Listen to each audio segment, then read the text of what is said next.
Hi everyone, this is Case Allen, VP of Sales here at Park Technologies. Thank you for attending our webinar today around our managed service offerings and what we're seeing in the market. A few housekeeping notes here before we get started. The audio will stream through your PC or laptop speakers. There is no separate dial-in option.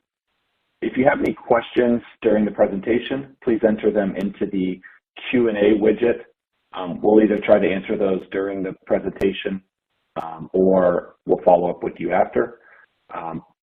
Also, please check out our resource module for any relevant content and the help widget for any frequently asked questions.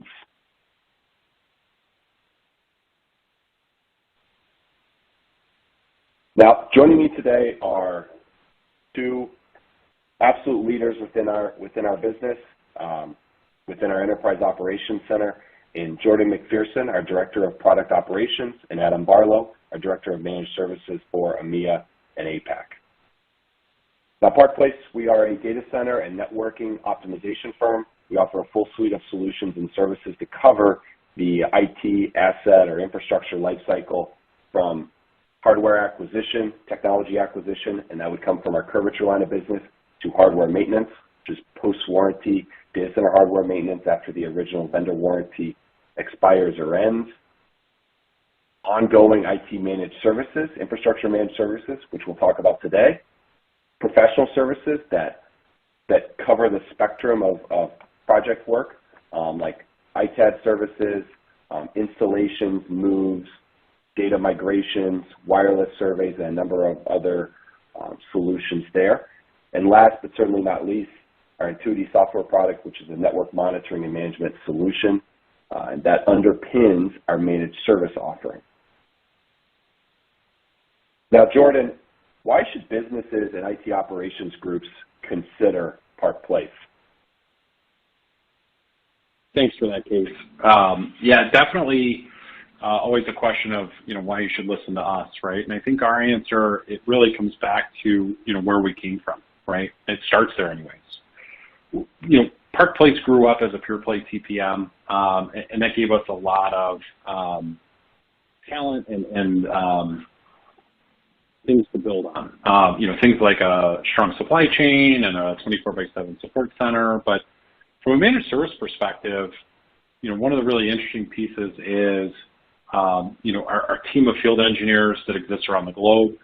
That means that we're able to support you no matter where you are, right? So we're not bound by a region. We're not bound by a country, right? We have resources wherever you are, so we can do things like smart hands to support your business. Kind of following on that track, we started out with monitoring as a way to more efficiently deliver, third-party maintenance services and really get into giving the best service possible. Over time, that's evolved. By acquisition, we came to own Intuity software, and we've been building our managed services platform on top of that software and really building and tuning that, for our needs, for our use cases. Still leveraging our, years of experience in TPM and managed services to really drive that product to be what we need it to be. And, continuing, tools are great, but if you don't have the brains behind them, right? Our engineering groups, we have, groups with experience in hardware, with software, right? With a mix of background from either, the OEM vendors.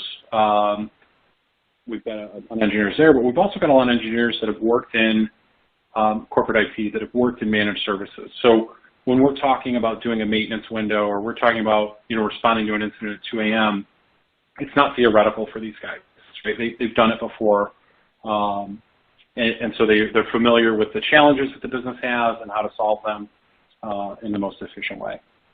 And last but definitely not least, right? Really the base that all of this is built upon, our Enterprise Operations Center. And so this is our team that is, really the front of it, right? So when you call, that's who you're going to talk to. When you're submitting tickets, that's who's triaging and starting things off. And again, this is a group that comes with a managed services background. They are in the tools, right? So the Intuity, they're in there. looking at it, diagnosing, checking for false positives, right, and then handing that off to either the right team or the right customer team, and really getting everybody in the room to facilitate the right outcome. So, that's why us, but then what does that look like, right? And so, we see a lot of customers that embrace or have had to embrace in the past, internal teams, on-prem tools, kind of the we'll do it ourselves. And, there's nothing that says you can't or you can't be successful there. But, the right investment of people and time and tools is really needed. And what we see instead is a lot of people benefit from letting their people focus on things that are core to the business instead of patching and monitoring and some of the things that more naturally fall into a managed service. And so we lead to this kind of freedom or focused mindset, where they're looking at the company's big goals, right, and not did we patch this weekend or there was an outage, what do we do, right, or we missed it, that kind of stuff. So. Yeah, and Jordan, that's spot on. I speak with IT executives every day, and some of the themes I'm constantly hearing are, how do I make my employees' lives better? So how do I offload those tedious or repeatable tasks? How do I handle after-hours coverage? And then the other big one is, how do I replace or handle skills gaps? Maybe that's, bandwidth that's left the organization due to attrition. Maybe that's someone's been promoted into a new role and you don't have the time or ability to backfill, or maybe the need. Maybe the infrastructure's changed or the direction of the infrastructure or the operations changed. We're focusing more on cloud and emerging technologies, but you still have legacy infrastructure that needs that care and feeding. So we're seeing a lot of this come up now and probably more than ever before in today's current environment. So Jordan, can you just give the group an overview of what we support today and some of the common activities we deliver for our clients? Sure thing, Dave. From a managed services standpoint, our focus is really around that data center and network infrastructure piece. That's where we're strongest and that's where our business fits.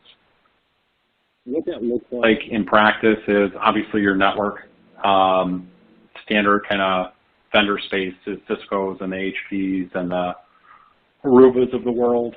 But we're not too caught up on vendors. We don't maintain partnerships or anything like that. The good news there is we're also not going to try to sell you a Cisco refresh or anything like that, because we're really focused more on technology, right? So networking as the focus area. Branching out from that infrastructure view, you would have storage. Again, we have specific supported platforms that we can handle with storage, just because the technology can vary so differently, even from one product family to another, with how they're set up or organized or managed. And then from a server standpoint, again, we maintain kind of that difference of Windows versus Linux or Unix, but really our focus is around an OS team and that infrastructure, right? We want to support that infrastructure and really give the best experience possible. So we're not up into application. It's not printers or end user compute for us, right? It is really that data center and network layer. Adam, it might be helpful if you could walk everybody through kind of the layout of the team and how you guys are organized to deliver this work. Thanks, Jordan. So the Enterprise Operations Center, or the EOC, is staffed by fully global teams operating a follow-the-sun model. And in those teams, we've got various levels from L1, L2, and L3s, along with technical leads in those areas. So we don't actually differentiate by VARs. We do it in technical stacks. So we have a Wintel team that covers Windows, VMware, and Hyper-V. We have a Unix and Linux team, which has various flavors of Unix, AIX, HPUX, etc., different distros of Linux, and along with networking. Staffed in the various EOC centers, we've got engineers who've got years of experience working in MSPs, various degrees of technical expertise, and they can dial into any customer's environment anywhere around the world and carry out any remediation steps that is necessary. Patching, checking logs, checking monitoring, etc. So Adam, when you're talking about the team, can you just give us some examples of problems we've solved for clients, or things the team has done for clients that really help them out or add value to their organization? Yeah, sure, Case. Yeah, there was this customer that we onboarded about 9 months ago, and they came to Park Place because they got ridiculously behind on their network patching on Cisco gear. They had a couple of guys leave, so there was a lot of skill shortage there around the L1, L2 layer, and the technical leads, the CCNPs, they just didn't have the time or the resources to log in and just keep patching their switches. So they came to Park Place, asked if we could do anything to help them. Of course we could. So what we did is we logged into all of their switches, find out where the gaps were, see how many hops they had to do, got the firmware downloaded, and then started patching them. Now, the best thing about this is that they were based in the US, and our Cisco engineers over in the UK could be able to perform those updates before they even got in the morning. So all patched, all updated, all tested before they even got into work at 8 a.m.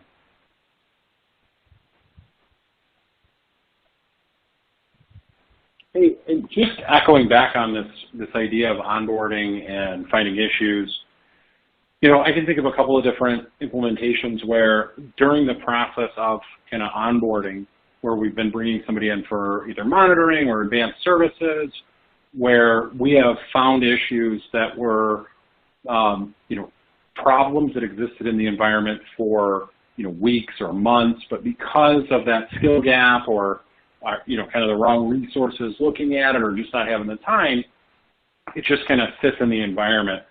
And these are things that would have eventually caused, you know, an outage, right, or downtime.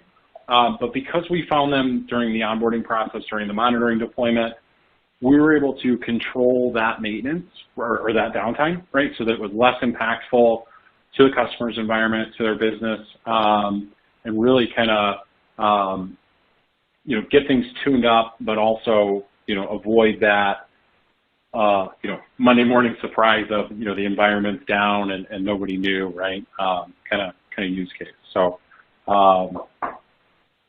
thanks to Adam and his team always, right?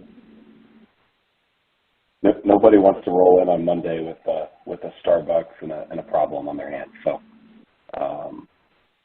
those are great stories, and thank you guys for sharing. Now, this was meant to be a high-level introduction to Park Place Managed Services. If you have any questions or you'd like to learn more, please reach out to your Park Place account manager. Just want to thank everyone for attending today, and we look forward to speaking with or working with you very soon. Thank you.